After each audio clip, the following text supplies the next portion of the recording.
You know, it's one thing to just suck. It's one thing to just be bad as a football team. But it's another thing to be completely unprepared. And then even outside of that, outside of just being flat out bad and unprepared, it's another thing to be unlucky. And the Dolphins are all three of those year after year after year. Because it's not enough that they just suck. It's not enough that Tua Tagovailoa is actually one of the worst quarterbacks in the league. I forgot what publication it was at the beginning of the season that ranked all the quarterbacks, and they had Tua at like 29th. And I thought it was disrespectful because while I'm certainly not the biggest Tua believer, he's mid at best, maybe subpar at worst. But no, not this season. The man got paid and he either got worse or just very, very comfortable. Because watching his performance the first 2 weeks of this season, there's no doubt about it that he is in fact one of the worst quarterbacks in the entire NFL.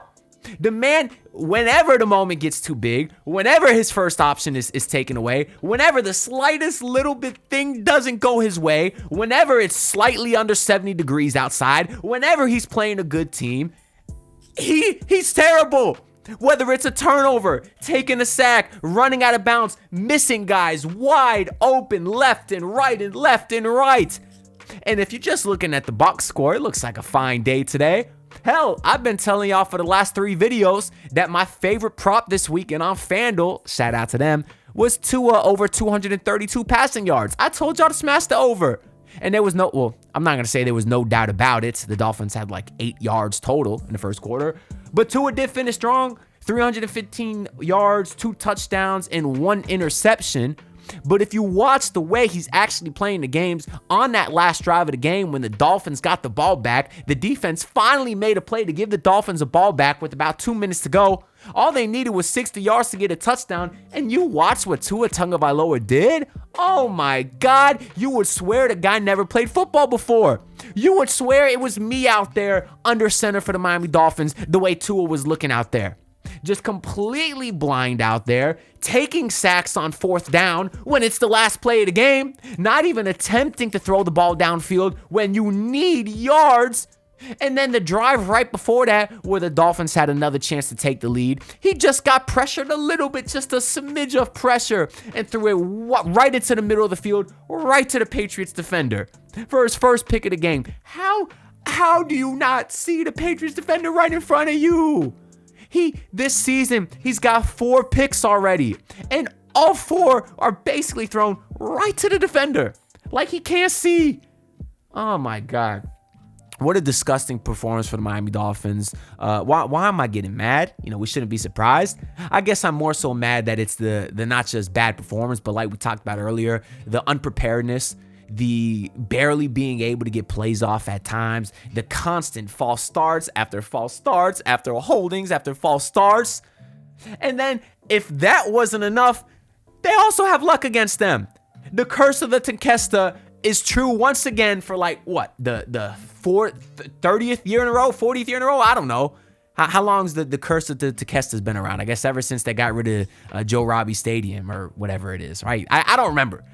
But the unluck. We'll go with Malik Washington. Play the game. Takes a 74-yard punt return to the house. The Dolphins fans are going crazy. Hard Rock was getting lit. Malik Washington, hell of a play to take the lead. 12 seconds later, Antonio Gibson takes the kickoff return for the Dolphins. 90 yards to the house. The Dolphins fans can't even get 12 seconds of enjoyment. They can't get 12 seconds. Not even, and I guess that's the unlucky part, right? Because what's the odds the guy takes it to the house right after you take one to the house? You can blame special teams all you want, but just what a funky game all around. I got a bunch of notes here. Let's zoom through these real quick because it was an ugly one early on. Although it did get a little bit more interesting of late. The Patriots would get the ball to start, and they would take the opening drive right down the field, just la-di-da-di-da. On that drive, Bradley Chubb did have a nice sack to set them back, but then the Patriots would get an easy 4th and 3rd conversion to Stephon Diggs, and that drive would end with a Matt Collins touchdown, of all people. Good old Matt Collins, a guy I liked a lot on the Miami Dolphins.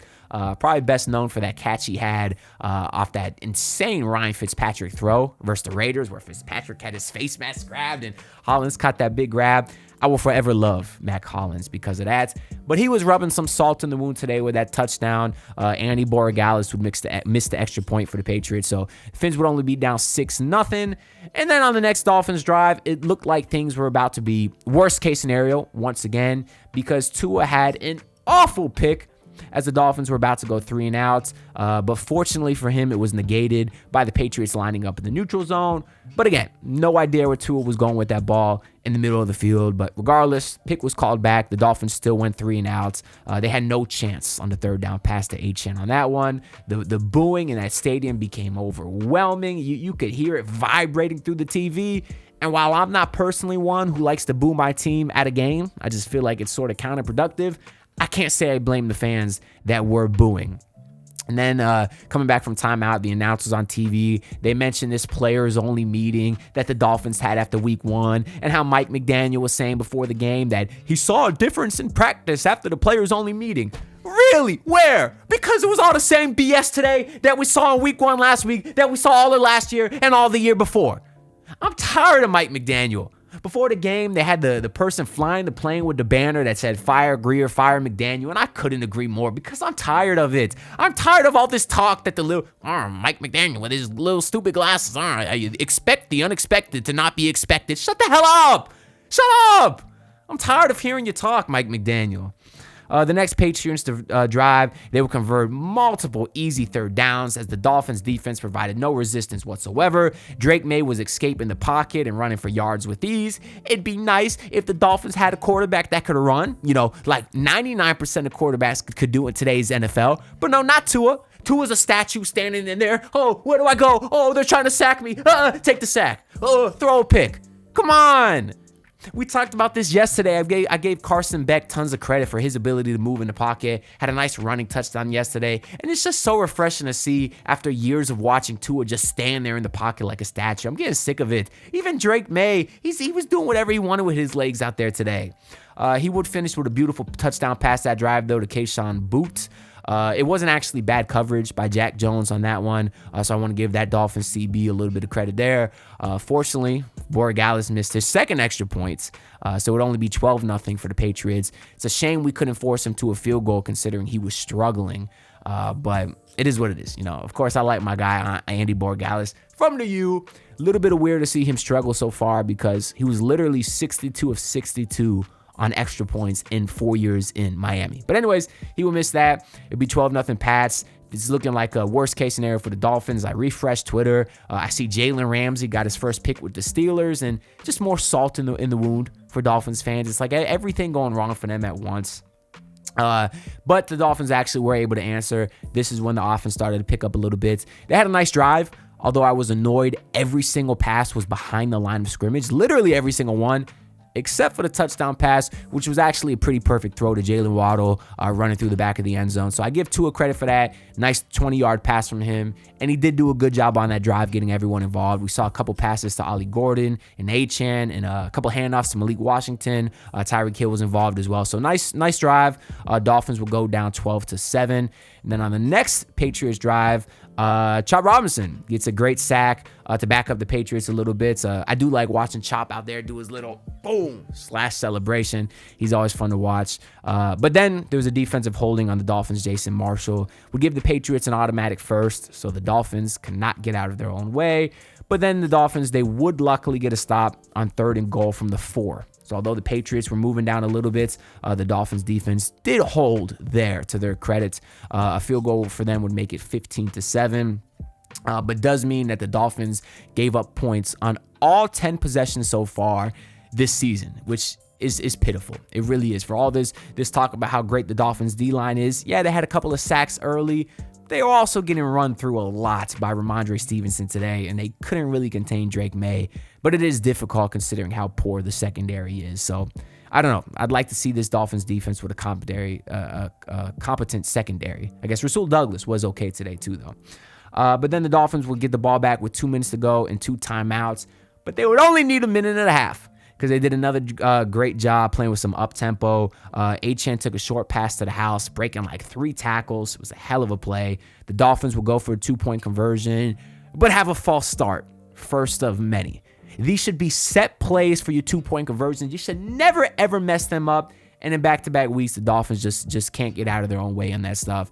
So they get a false start. They'd have to settle for the extra point to make it 15-14 at the half. Coming into the third quarter, they had back-to-back holdings, and then they had to waste the timeout on 3rd and 13.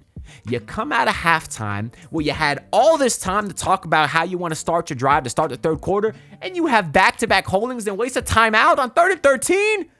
That goes back to being unprepared. That should never happen, especially after halftime. But that's kind of a moot point because after that timeout, Tyreek Hill did catch a bomb, 47 yards. Him and Waddle were going crazy because, of course, there was a lot of talk about how Hill hasn't caught a 30-plus yard pass in like over a year. So they were going crazy, although it was an awful pass from Tua. Hill should have caught it. It should have been a touchdown for Hill. He made a great job to adjust and come back to the ball because he was wildly underthrown by Tua on that play. But the Dolphins would have to settle for a field goal after that to take a 17-15 lead. On the next pass drive, the Dolphins would force a 3-and-out. There was a huge sack by Jordan Brooks, so shout out to him. Really the first time the Dolphins made a huge play to get a stop. And then on the next finish drive, they couldn't take advantage of the short field, unfortunately, but they were able to kick a field goal to make it 20-15 with about 3 minutes to go. They looked like they had the momentum on their side. The Dolphins nearly got a 3-and-out. They had great pressure on Drake May once again, but he was able to use his legs to escape the pressure and hit Stevenson for a 55-yard catch and run. And then May was able to scramble for a touchdown and get the 2-point conversion that gave the Pats a 23-20 lead. It's just having a dynamic quarterback that can run, it just makes an offense so much more versatile. And I'm jealous.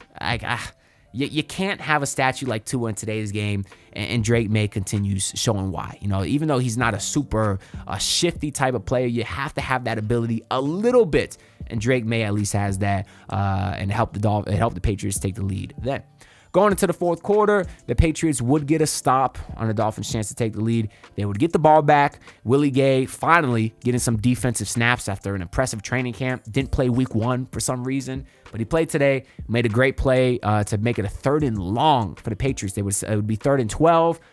Didn't matter though. The Patriots would convert off a short little screen pass. Kind of inexcusable to give up 12 plus yards on a screen play, but the Patriots would convert, although the Dolphins would eventually stop them that drive because the Patriots had a bad snap to set them up on 3rd and 26. So the Dolphins would get the ball back, although Chop Robinson did get hurt on that play. He was grabbing his knee. It was a little bit scary, but he was able to run off under his own power to the blue tent. So hopefully he's okay. Remember in the training camp, he had looked like a serious non-contact injury, and we were all scared, and turns out it was nothing. Let's hope this is nothing again for Chop Robinson. But then it was after that, the couple of plays that we talked about earlier. Malik Washington took the punt to the house, 74 yards, bobbled the catch a little bit, but was able to gain control, had a couple of spin moves, and went all the way. He's a fun player. I like him a lot. I wish I could scream and celebrate that great play because it's the first time in 5 years the Dolphins had a punt return touchdown since Jakeem Grant. You got to love my guy, Jakeem Grant. Super fun to watch back in the day. But I can't celebrate because, like we said, 12 seconds later, Antonio Gibson took it 90 yards to the house. Luckily for me, I did see on FanDuel prior to the game, you could actually bet for there to be no defensive or special teams touchdowns. And it was like minus 800. So I was like, if I throw $100 on that, you could win a little bit of money. Not a lot, but like, what is the odds of actually getting a special teams or defensive touchdown? They're pretty rare, And imagine if I would have put $100 on that and there was 2 special teams touchdowns. Luckily, I did it, so I could catch a breath, but that's why y'all got to bet on FanDuel. They got a lot of great props for you on there. The Dolphins' next drive with a chance to take the lead. They would get a couple first downs to Nakeem Hines-Westbrook. Great plays. Nice to see him finally get involved a little bit. But that's when the drive absolutely fell apart. There was a delay of game on the Dolphins with 3 minutes to go near midfield. at a place where you can't afford to lose yards on the last offensive drive of the game. You're trying to go for the win. And then Tua missed Tyreek Hill deep, wide ass open. Hill's jumping up and down because he's pissed, rightfully so, but it wasn't even close. Sailed way over his head. And then the Dolphins had another false start, and then Tua was sacked on 3rd and 5, in what was 2-down territory. You're near midfield. You can't take a sack there, Tua, because if you don't get the 3rd and 5, you got a chance on 4th and 5. But no, Tua takes a sack because he has no legs and doesn't know how to throw the ball away because he has little pocket presence. Oh no, I'm reading my notes wrong. I said then Tua picked up 4th down. What I meant to say is Tua picked on 4th down. I was gonna say Tua ain't make no plays that late in the game. Excuse me for that. That's when it was 4th and 9 and Tua threw a pick. So he followed up his terrible sack with the interception, threw it right to the middle of the field. And yeah, that was a bad one for the Dolphins and a bad mistake by me. On the Patriots' next drive, though, they could have got a couple of first downs to end it. There was just over 2 minutes to go because they were tackled midfield after the interception. But the Dolphins' defense, they made a couple of plays. You know, they went down the field a little bit. The Patriots did. They were going to go for it on 4th down, but they had a false start. That forced a 53-yard field goal attempt from Borregales, who, to his credit, he nailed it. But it was still just a 6-point lead for the Patriots now. So Dolphins defense did their job, and they would give the ball back to the offense with 1:47 to go and 1 timeout. It's more than enough time. Even then, Borregales didn't hit the landing zone on the kickoff, so the Dolphins would get the ball at the 40. Tua set up beautifully. You got 2 minutes, 1 timeout. All you need is 60 yards. For a second, I was going crazy. It looked like Achane had a touchdown off a long catch and run, but he stepped out of bounds, so it was called back. But nope, then the Dolphins had a false start. A couple of bad plays later with Tua just missing guys. And then Tua was eventually sacked on 4th down, and the Dolphins would lose 33-27. So disgusting performance overall. We read Tua's numbers. Achane was pretty good in the all-around game today. I mean, he had over 120 all-purpose yards. Tyreek Hill himself had 109 receiving. Jalen Waddle had about 70 receiving. And on the defensive side, yeah, you just had the 2 sacks. Jordan Brooks, Bradley Chubb, and Chop. That's right, Chop. So 3 sacks total. And I guess shout out Riley Patterson. Man, hit a couple of field goals today.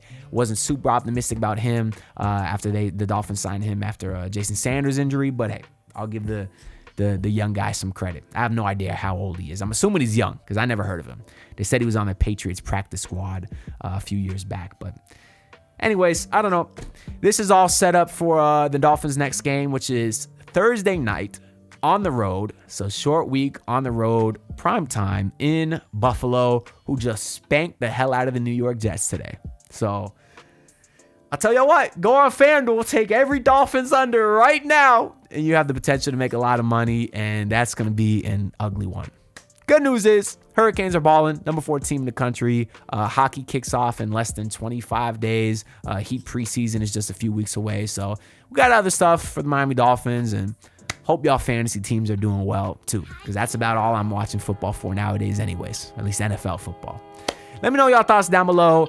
Drop a fire Greer in the comments if you stayed this long. I greatly appreciate all y'all support. See y'all in the next video. Peace out, everyone. Look, pull up in your city trying to get that dead face.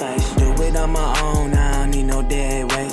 Had to kill him off, yeah, I need a head space. You know this homegrown bitch don't offend me.